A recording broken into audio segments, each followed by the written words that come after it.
Fish head curry. To cook fish head curry, obviously you need fish heads. I recommend in UK you buy a big salmon or two. Clean out the gills first. You really need to get that out.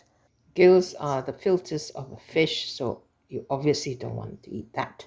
And put in a thumb size piece of tamarind with some water.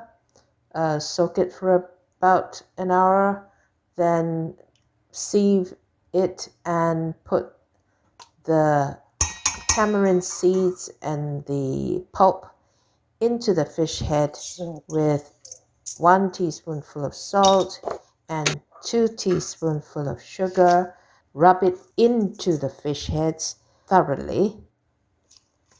Try not to get poked by the bones. To marinate it for about half an hour at least. That's the end of part 1. Please go to part 2 if you haven't been put off by the fish eyes staring back at you.